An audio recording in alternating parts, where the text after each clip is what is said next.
안녕하세요. 김건우 목사입니다. 9월 28일 수요일 아침입니다.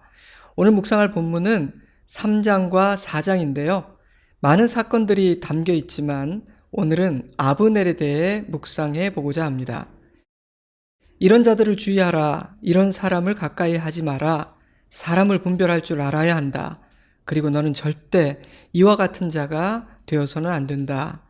이러한 하나님의 엄중한 경고가 담긴 그런 본문이 아닌가 생각됩니다. 사무엘하 3장 6절, 사울의 집과 다윗의 집 사이에 전쟁이 있는 동안에 아브넬이 사울의 집에서 점점 권세를 잡으니라. 지난주 수요 말씀 묵상 때 잠깐 언급했지만 아브넬은 사울의 군대 장관이었습니다. 사울 왕과는 사촌 형제이기도 했던 그는 사울이 가는 곳마다 함께했던 왕의 최측근이며 신임받는 장관이었죠. 사울이 죽은 후에 그의 권세는 더 막강해졌고 왕인 이스보셋조차 함부로 손댈 수 없는 지경에 이르게 됩니다. 아마도 신하들 역시 왕의 말보다 아브넬의 말을 더 두려워했을 테니 왕국의 실세요 실질적인 왕과 같다 해도 과언이 아닐 것 같습니다. 만약 아브넬이 성숙하고 지혜롭고 선한 사람이었다면 아무런 문제가 없었을 것입니다. 왕을 도와 나라를 건실하게 세웠을 것이며 나라가 평안했을 테니까요. 그의 이름은 나라의 보배로 역사에 기록될 수 있었을 것입니다. 하지만 그는 자신의 유익만을 생각하는 악한 사람이었습니다. 그는 사울의 집이 점점 약해지게 만든 핵심 인물입니다. 여러분, 반면교사라는 말 들어보셨죠? 국어사전은 본이 되지 않는 남의 말이나 행동이나 삶이 도리어 나의 인격을 수양하는 데 도움을 주는 경우를 이루는 말이라고 정의하고 있는데요. 아브넬이야말로 반면교사가 아닌가 생각이 됩니다. 물론 좋은 삶의 모델, 인생의 스승과 멘토가 훨씬 중요합니다. 긍정적인 모델, 보고 배울 수 있는 그런 사람 말입니다. 저와 여러분에게 그런 존재가 있기를 바랍니다. 그 누구도 완벽한 사람은 아니기 때문에 누군가에게 무엇인가를 배우려 한다면, 누군가를 나의 스승으로 모시고 조언을 들으려 한다면 우리는 겸손해야 합니다. 배우려는 자세 없이는 그 누구에게도 배울 수가 없기 때문이죠. 아무튼 긍정적이고 좋은 모델은 굉장히 중요합니다. 하지만 반면교사로 삼아야 할 정신이 번쩍 들게 만드는 부정적인 모델을 통해 도전을 받아 경계하고 주의하는 것 역시 연약한 우리들에게는 유익한 일입니다. 아브넬은 그런 사람입니다. 반면교사죠. 앞으로 다루게 될 다윗의 군대 장관이었던 요압도 그런 사람입니다. 우리는 그런 인생을 살아서는 안 되겠습니다. 그렇게 살면 끝이 나쁘기 때문입니다. 그런 사람을 가까이해서도 안 되겠습니다. 그들은 망하게 하는 자들이니까요. 오늘은 반면교사 아브넬의 삶을 통해 우리에게 주시는 주님의 교훈을 깨닫고자 합니다.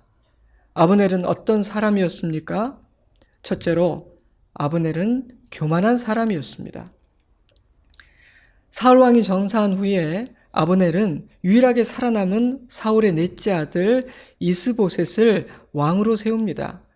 하지만 아무리 생각해도 이스보셋은 다윗과 맞설 만한 인물이 아니었습니다. 하지만 대안은 없었죠. 때문에 아브넬의 권세는 점점 커져만 갔고 왕을 무시하기 시작했던 것 같습니다. 그런데 어느 날 이스보셋 왕의 귀에 아브넬이 아버지 사울 왕의 첩 중 하나를 취했다는 소문이 들려옵니다. 왕은 아브넬을 불러 책망하죠. 물론 그 소문이 사실인지 아닌지는 알 수 없습니다. 아브넬 자신의 증언으로 보면 나는 억울하다 이렇게 말하고 있고요. 그런데 성경은 그 소문의 진위 여부에 대해서는 침묵한 채 아브넬의 태도만을 기록하고 있습니다.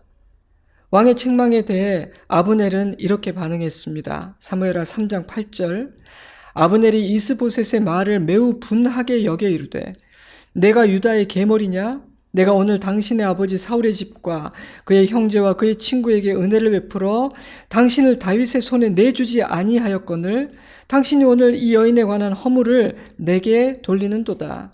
그는 불같이 화를 냈습니다. 물론 그 소문이 사실이 아니었다면 억울할 수 있었겠죠. 하지만 그의 태도는 왕을 대하는 태도가 전혀 아닙니다. 그는 자신의 감정을 조금도 다스리지 못하고 있습니다. 왜 왕 앞에서 그런 태도를 취했을까요? 하나님이 이스보셋을 왕으로 세운 것이 아니라 자기가 세웠다고 생각했기 때문입니다. 그는 왕 위에 있었고요. 심지어 하나님 위에 있었던 것입니다. 한없이 교만했던 것이죠. 여러분, 교만한 사람은요, 겸손한 사람과 달리 쉽게 분노하고 자기 감정을 잘 다스리지 못합니다. 하지만 다윗은 너무나 달랐죠. 다윗은 처음부터 끝까지 사울을 하나님이 세운 왕으로 인정했습니다. 자신이 왕을 세우고 내릴 수 있는 사람이라고 생각한 적이 없죠. 다윗은 하나님 앞에서 겸손했던 것입니다. 바로 그것이 그가 점점 강해질 수 있었던 중요한 이유 중 하나라고 지난주 수요 묵상 때 강조했었습니다. 교만과 겸손, 너무도 작은 차이 같지만 그 결론의 차이는 엄청납니다. 아브넬의 끝은 비참하고 다윗의 끝은 창대하니까요. 아브넬은 불같이 화를 내며 왕을 무시했을 뿐 아니라 협박도 서슴지 않았습니다. 하나님의 뜻은 이스보셋 네가 왕이 되는 것이 아니라 다윗이 왕이 되는 거였어. 그런데 내가 너를 왕으로 세워준 거야. 이 나라를 다윗에게 넘겨주지 않은 거야. 근데 감히 내 앞에서 왕 노릇을 하려고 해?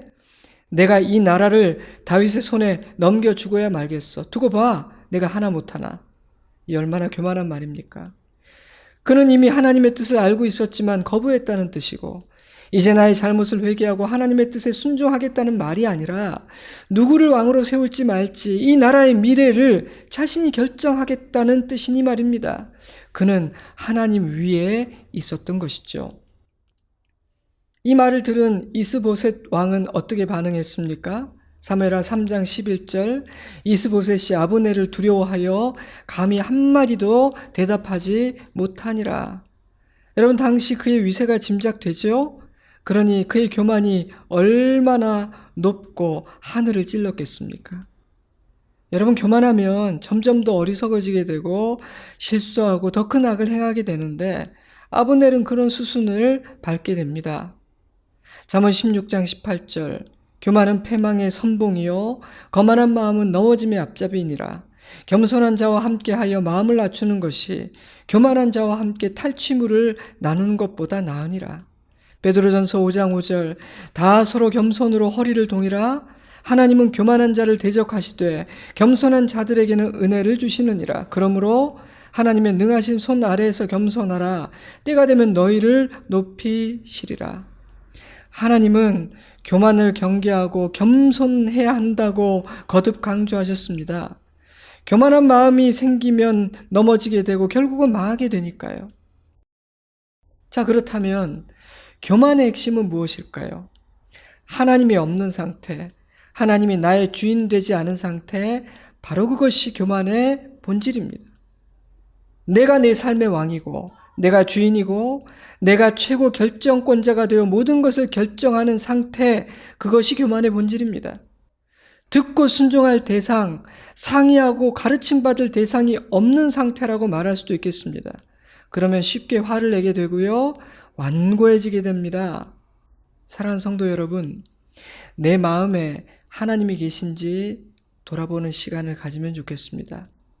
하나님이 나의 목자, 나의 주인, 나의 왕이신지, 나는 주님을 따르고 주님의 말씀에 순종하는 주의 백성이요 자녀로 살고 있는지를 돌아볼 수 있으면 좋겠습니다. 아브넬의 삶은 교만은 패망의 선봉이라는 사실을 우리에게 가르쳐주고 있습니다. 둘째로, 아브넬은 인간적인 방법, 사람의 지혜로 사는 사람이었습니다. 이스보셋 왕에게 불같이 화를 낸 후 아브넬은 다윗에게 전령을 보내서 협상을 시도하죠. 사무엘하 3장 12절 이 땅이 누구의 것이니까? 또 이르되 당신은 나와 더불어 언약을 맺사이다. 내 손이 당신을 도와 온 이스라엘이 당신에게 돌아가게 하리이다 하니 하나님의 뜻을 이루기 위해서 전령을 보낸 것이 아닙니다.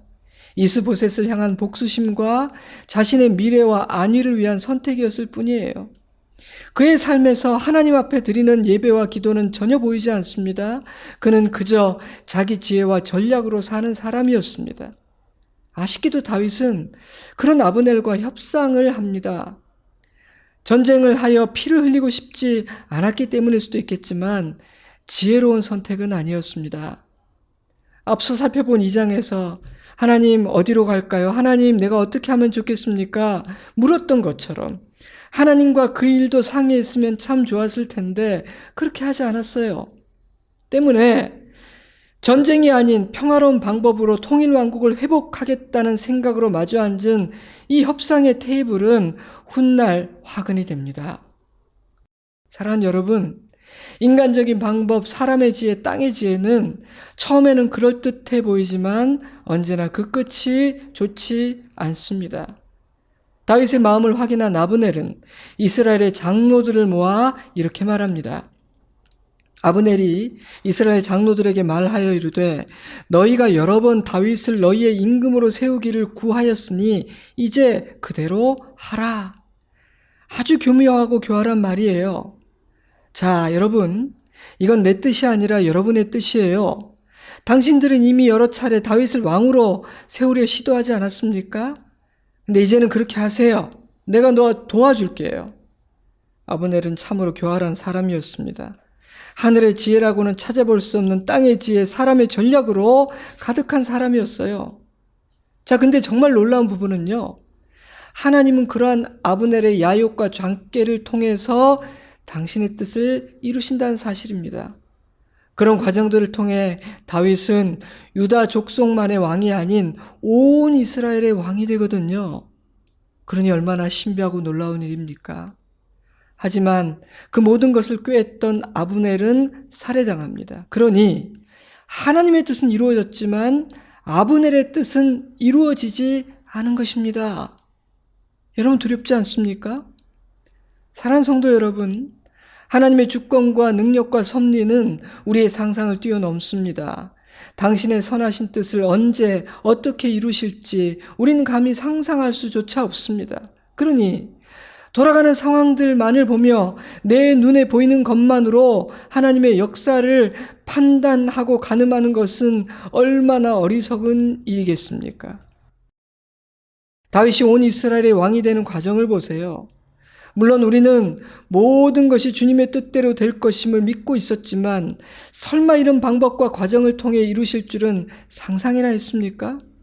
아브넬이 장궤를 쓰고 다윗이 협상하지 말아야 할 자와 한 테이블에 앉아 언약을 맺을 때만 해도 우리는 걱정이 한가득이었습니다. 그러나 모든 것은 주님의 뜻대로 됩니다. 인간의 악함과 어리석음과 간교함조차 하나님의 위대한 섭리를 막을 수는 없었던 것입니다. 하지만 인간적인 방법, 사람의 지혜와 장깨는 완전히 무너져 버립니다. 아브넬은 자신이 원했던 것을 단 하나도 얻지 못했을 뿐 아니라 그의 말로는 비참했으니까요. 때문에 야고보서는 이렇게 교훈하고 있어요. 야고보서 3장 14절. 너희 마음속에 독한 시기와 다툼이 있으면 자랑하지 말라. 진리를 거슬러 거짓말하지 말라. 이러한 지혜는 위로부터 내려온 것이 아니요 땅 위의 것이요 정욕의 것이요 귀신의 것이니 시기와 다툼이 있는 곳에는 혼란과 모든 악한 일이 있음이라. 오직 위로부터 난 지혜는, 참된 지혜는 첫째 성결하고 다음에 화평하고 관영하고 양순하며 긍휼과 선한 열매가 가득하고 편견과 거짓이 없나니 화평하게 하는 자들은 화평으로 심어 의의 열매를 거두느니라. 아멘. 야고보서는요, 내게 있는 지혜가 내가 지혜라고 생각하는 그것이 땅의 것인지 위의 것인지를 구별할 수 있는 몇 가지 열매들을 얘기해 주고 있는 것입니다. 이 말씀에 비춰보면 아브넬의 지혜와 전략은 하늘의 것이 아닌 땅 위의 것이요 인간의 잔꾀에 불과했습니다. 사랑하는 성도 여러분이요, 나는 땅의 지혜로 사는 사람인지 하늘의 지혜로 사는 사람인지 돌아보아야겠습니다. 나는 하나님께 묻고 하나님의 지혜를 따르기 원하는지 내 자신 스스로 물어보아야 되겠습니다. 우리의 반면교사 아브넬의 삶은 인간적인 방법, 땅의 지혜, 사람의 잔꾀로 사는 것은 너무도 어리석으며 끝이 좋지 않다는 사실을 교훈해주고 있습니다. 말씀을 맺겠습니다. 오늘 우리는 반면교사 아브넬에 대해 묵상하였습니다. 이런 인생을 살아서는 안 된다. 이런 사람을 가까이에 두어서는 안 된다. 이런 사람을 분별하는 지혜를 가지라 하나님은 엄중히 경고하십니다. 먼저 내가 아브넬의 길을 걷고 있지 않는지 돌아봐야 될 것 같아요. 그리고 나는 사람을 분별하는 지혜가 있는지, 나는 악한 자와 함께 동행하지 않는지, 내 곁에는 선하고 지혜로운 친구와 스승이 많은지 생각해 보아야 하겠습니다. 오늘 나에게 주시는 말씀은 무엇입니까? 나는 어떤 도전을 받았습니까? 어떤 소원이 생겼습니까? 어떤 회개의 제목이 떠오릅니까? 주신 말씀을 가지고 잠시 기도하는 시간을 갖도록 하겠습니다. 저는 주일에 뵙겠습니다. 이제 어느새 10월로 넘어가는데요. 10월에 우리 개인과 가정과 교회에 이루실 새로운 일, 새 챕터를 기대합니다. 사랑하는 성도 여러분, 늘 감사드리고요. 사랑합니다. 축복합니다. 샬롬.